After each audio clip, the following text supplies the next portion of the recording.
Welcome everyone, and in this video we are joined by Mr. Sunil Gupta, the Managing Director and CEO of Avis India. The topic of the day that we would be discussing would be around the growth of the shared mobility industry in the Indian market as well as globally.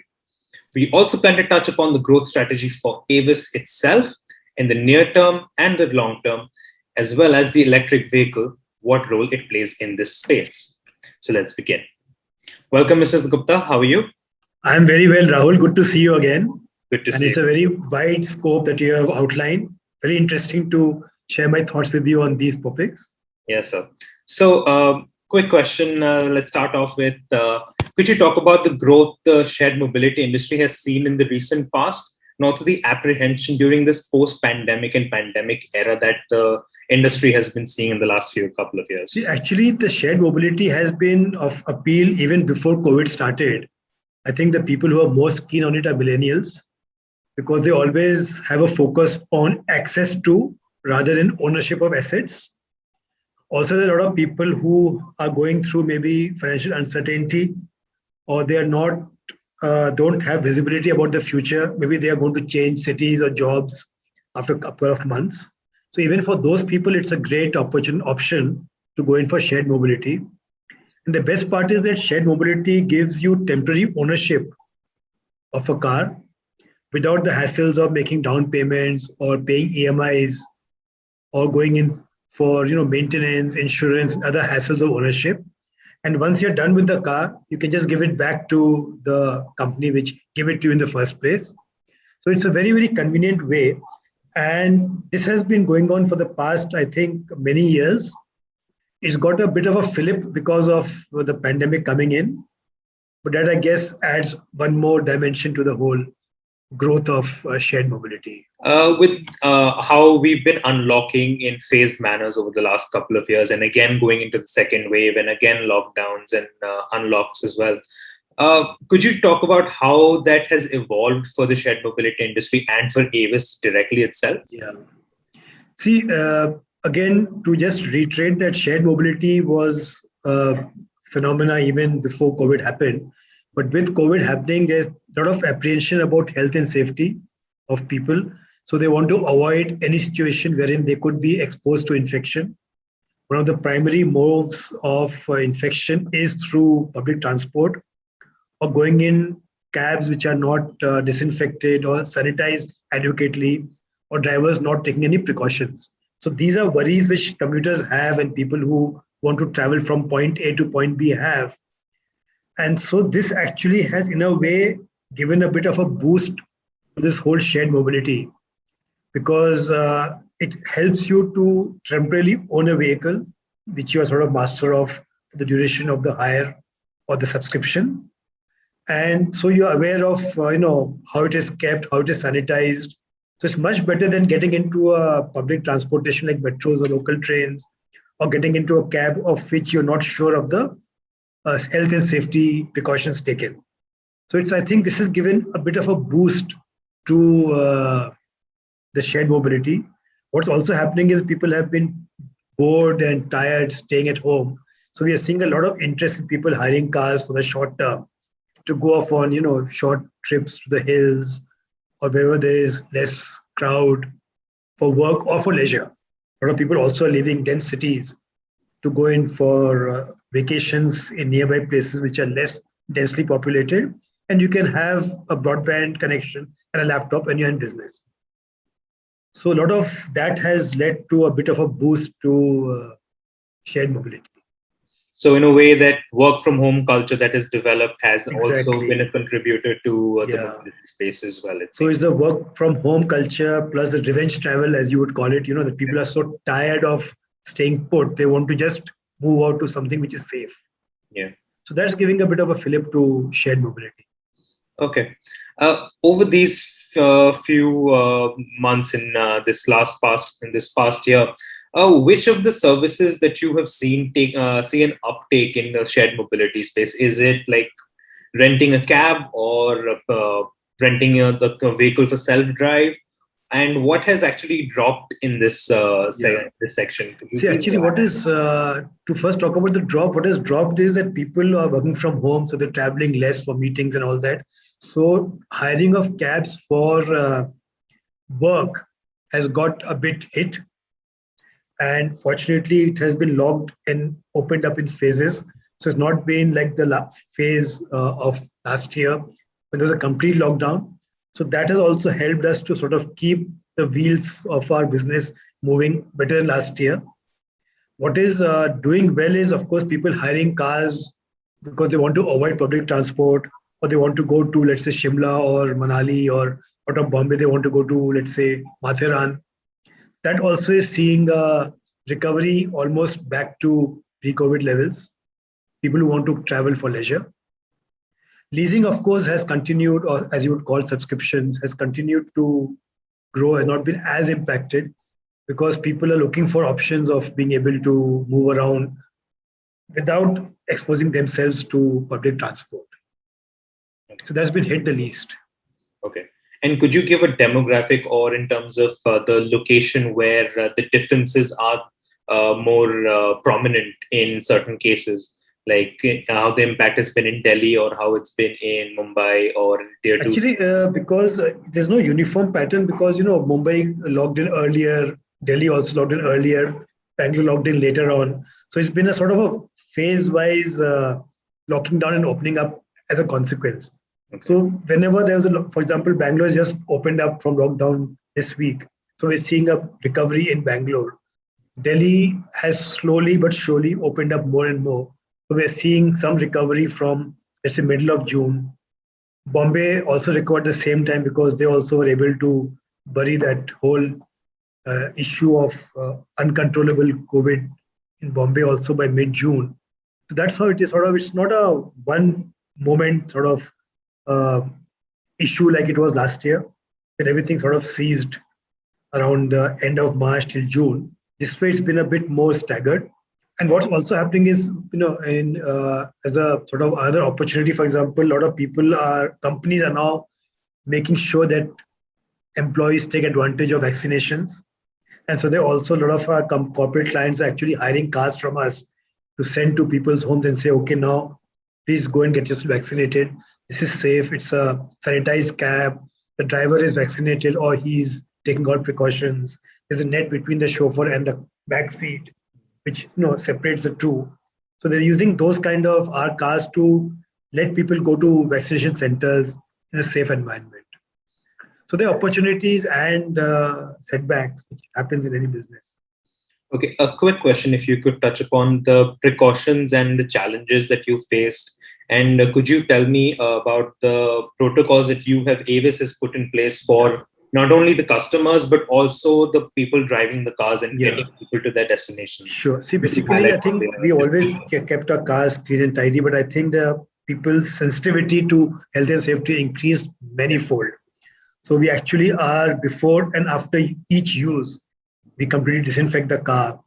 Then all the chauffeurs are with masks and with face shields and gloves. And now that vaccination has started, we're actually also providing chauffeurs who have been vaccinated, so that you're also sure that the person driving you is also vaccinated. So that also adds one more level of, and in fact, what we are also doing is that we're also informing the customer at the time of booking and confirmation that you'll be sending you a vaccinated chauffeur. So it gives one more level of, let's say, peace of mind to the user. So I think those are the things which we've had to do because to keep our chauffeurs safe, of course, because we are equally open to infection as a customer is. We don't want either of our people or customers to suffer. So we have stepped in these kind of protocols. So we're doing a lot more of sanitation and disinfection of cars after every use at regular intervals. Let's come to the products and services that Avis is offering these days. Could you touch upon a few of them in in pointers, and also about Avis Care and Avis Flexi 12 is something I'm informed about. Could you please tell us more about those? Sure, I'll be glad to do that. See, essentially, I think we are one of the few mobility companies in the country which has a full suite of services. We offer cars on chauffeur drive, self-drive. We offer cars on operating lease or subscription, as you would call it. We also give cars on operating lease for periods of 1, 2, 3, 4, 5 years. So we are and we also offer fleet management. So even if you don't take a car on lease from us, you just want to maintain it in the highest standards of quality and repair and maintenance, we do that as well. So you don't shouldn't be a customer of ours only if you need a car from us. Even if you have own car, you want it to be taken care of, maintained extremely well as per the standards laid down by the manufacturer. You have an offer of a product called Avis Care. You subscribe to that for a year, and all issues are taken care of. It's maintained by us. All regular maintenance, which is done as per the uh, warranty of the manufacturer, that is followed through by us. So we offer all the services. We also do renewal of insurance. So essentially, you just focus on driving your own car. Everything else is taken care of by us, including taking it to the garage for the workshop, getting it back for routine maintenance or any accident cases. So there's a full menu of options which you can choose from. So that is Avis Care. And of course, we also mindful of, the customers' needs are changing. For example, in these uncertain times, people are not sure how long they'll be in that city on that job. So they want products which are of a shorter duration. So you can hire a car from us for an hour, for a drop to the airport, for a week, for a trip to the hills, even up to maybe 1, 2, or 3 years. So we have a full menu of options. We also offer you cars on commercial plate, number plate, which looks like a taxi. But if you would like to have a personal number plate car as well, we offer that as well to you. So we have a mix of both types. For example, self-drive cars are commercially plated. They're taxis in that sense. And so when you're taking a short-term self-drive car, it's a commercial plated car. If you're taking a car under, let's say, Flexi 12, which is just a mere 1 year lease program, unlike the 2, 3, or 4 year programs we had, people have a much shorter sort of vision about the future in these days. So we've also gotten a product called Flexi 12, which is a 12-month lease or subscription product. So to keep getting in more services and products depending on how the customers are evolving or how the situation is evolving. Right. That's actually quite insightful, and I think it seems quite lucrative if you're availing that service. But leasing has already been a huge market abroad, where people also have buyback plans at the end of the cycle as well.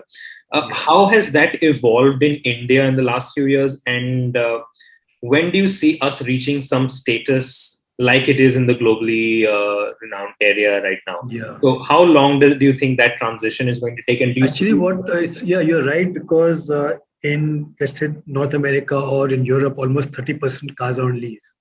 Here the number is barely 5%. I think that is to do with the evolution of the market. Yeah. For example, most of the multinational companies who have a leasing program back at home, let's say in Europe or in USA, when they come to India, they pick up leasing as an option straight away.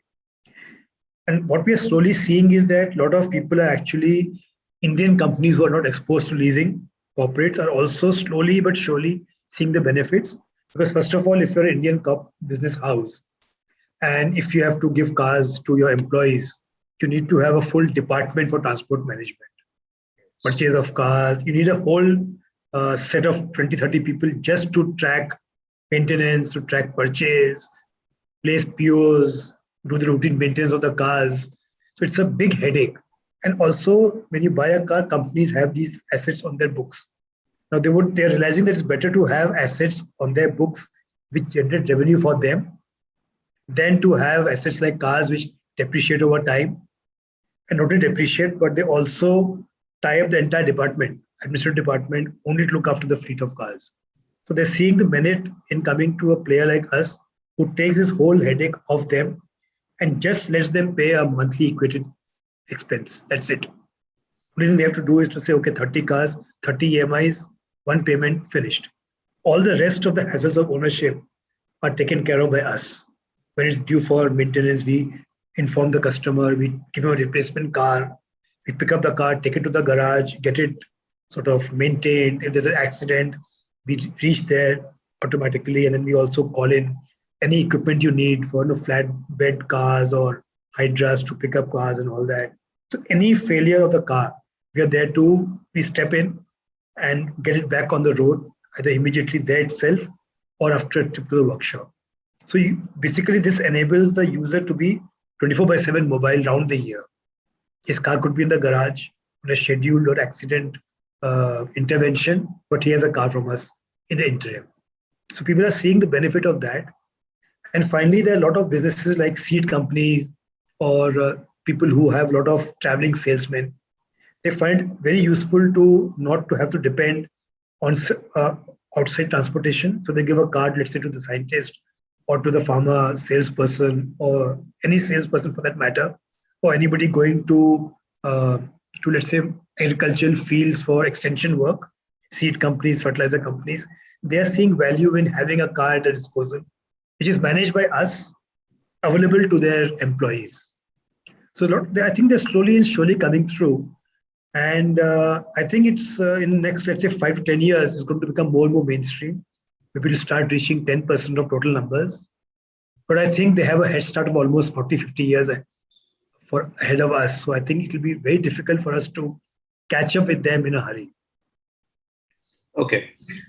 Talking about Avis India in the future, could you tell us what your future growth plan looks like? If you could give us a roadmap of what Avis. Yeah, essentially, I think we will be doing more of what we are doing. What will only change probably is the mix of the fleet, because as new technologies come in, the fleet will also have to pivot slowly in that direction. But otherwise, I think we will always be a mobility company. So whether it's a half an hour drop to the airport or a 5-year car on commercial plate or a black and white plate, any mobility need which you have, we want to be there to step in and provide that help to you. For example, maybe for 20 years, you may have autonomous cars. We'll still be there.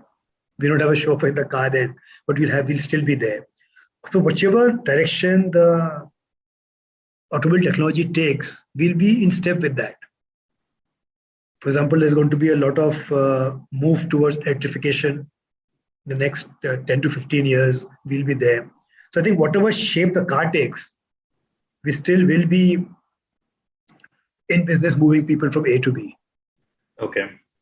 And also you touched upon the topic of EVs, of course. Yeah. In the near future, what is Avis looking at with electric vehicles? Could you give us anything on that? Yeah. I think I'll just step back a bit from Avis or whatever. I think what's going to happen is that, electrification is here to stay. So anybody who say that electrification will not work or is not going to happen is in a fool's paradise. So everybody is breathlessly working to pivot their entire fleet towards electrification. For example, GLR has already announced that a lot of companies have said they're going to be fully electric. So I think it's a matter of time. But I see a couple of trends. First would be that the first adopters would be 2 and 3 wheelers. Already we have lots of 3 wheelers in Delhi, which are electric vehicles. So I think that's going to move first. Cars will come a lot later. I would imagine that probably it will be 2 wheelers now. We are seeing lots of action on 2 wheeler space from Bajaj, Sundaram, as well as from Ola. So lots of players are going to be there. And that is because in a 2 wheeler or a 3 wheeler, range anxiety is less. Batteries are lighter, smaller, the charge lasts longer.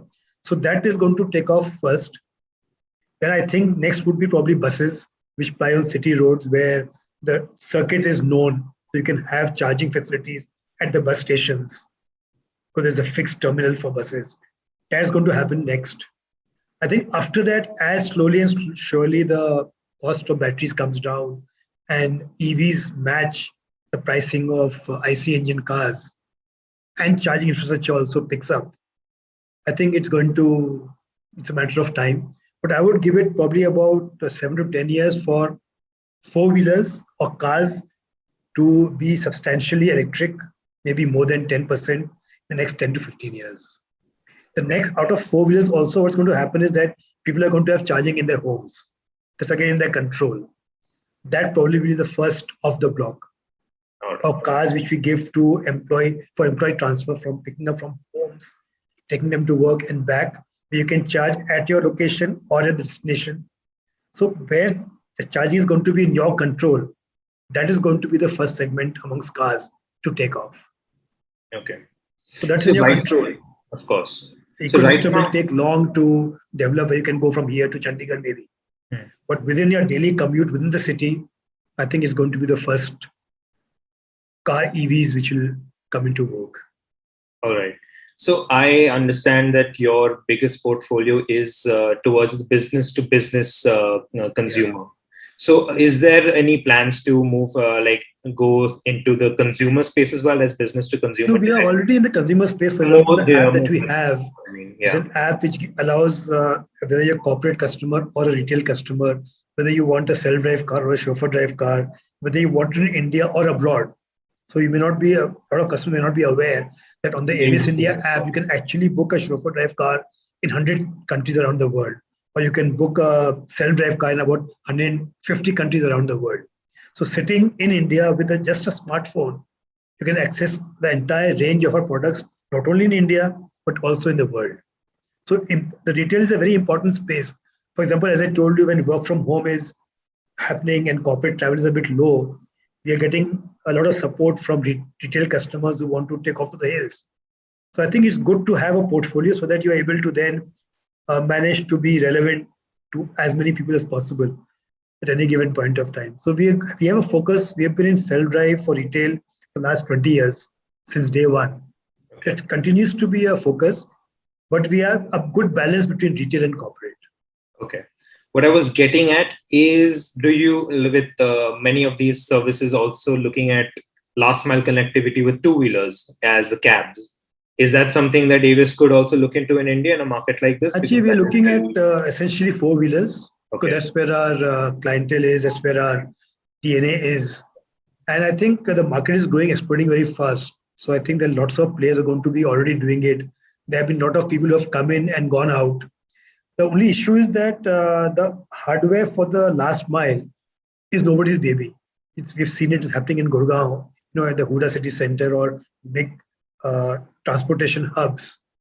They have a series of two-wheelers or cycles which look sexy for the first 1 week, and then they're all over the place.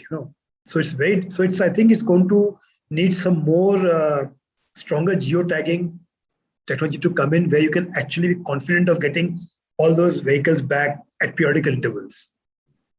So I think that is going to be will take some doing. So I think when the technology comes to the fore, probably even we can look at it. Maybe. But so far, there have been every 2 or 3 years, there's a whole scrapping of these assets. Okay. Especially unpowered ones like cycles. All right. We've seen that happening time and time again. So I think that will take some more doing. Till then, I think we offer our cars for even last mile or first mile. Okay. Or wherever. So one final question. It's about the vehicles that are mostly used in the fleet market, and with SUVs becoming so and so popular. Like, for example, the Maruti Suzuki Swift Desire has been very popular in the segment. The Toyota Innova is very popular in the segment. With SUVs coming in, where do you see manufacturers catering to you and your needs in the future? Because they're also saying that shared mobility is a huge space that they want to be. So I think what's going to happen is that SUVs are going to be very popular for the personal market situation where the person going to use the car as a voice. Yeah. So people, like, for example, if you're choosing a car for your personal use for 6 months or a year, I think where the users have a strong inclination, I think SUVs are going to do well. Whereas for corporate travel, a lot of benefits of cars like Innovas, space and all that. So I think you have to discriminate between the retail or user-led market and the market which is more driven by what the fleet owner wants to do. So I think it's going to be a good mix, but certainly we are seeing a huge shift in self-drive vehicles towards SUVs. Okay. For that feeling of ownership of the road and a far higher traffic presence, I think that is here to stay. Okay. And people who have seen that trend have laughed all the way to the bank. A lot of companies have done that. Had a very strong SUV strategy. Others are catching up. Yeah. So what I'm getting at is, for your fleet market, like we said, if manufacturers, like for example, the sedan market has completely shrunk down to literally nothing in terms of SUVs and hatchbacks and MPVs. So where do you see later on in the near future happening to the sedans, where you would like to have sedans in your fleet? Would you rather have Yeah, them? there are some people, for example, women customers of ours, they prefer to have a smaller, more compact car. Yeah. So I think the proportion of SUVs will increase, but I don't see the demise of the sedan, because there's a market for that as well. I guess the younger profile is more towards SUVs. The older profile of women who want, or people who want compact cars, would be men or women, would still prefer a sedan. So I think sedans are here to stay. Even in more developed countries, sedans are still there. So SUVs will not be the death of sedans, but certainly they are grabbing a lot more attention of the young people. Okay. So there's going to be a shift towards SUVs, but sedans are not going anywhere, I can assure you. All right. Thank you so much, sir, for your time. It was great catching up with you. Catching up. Thank you so much. Thank you for your time.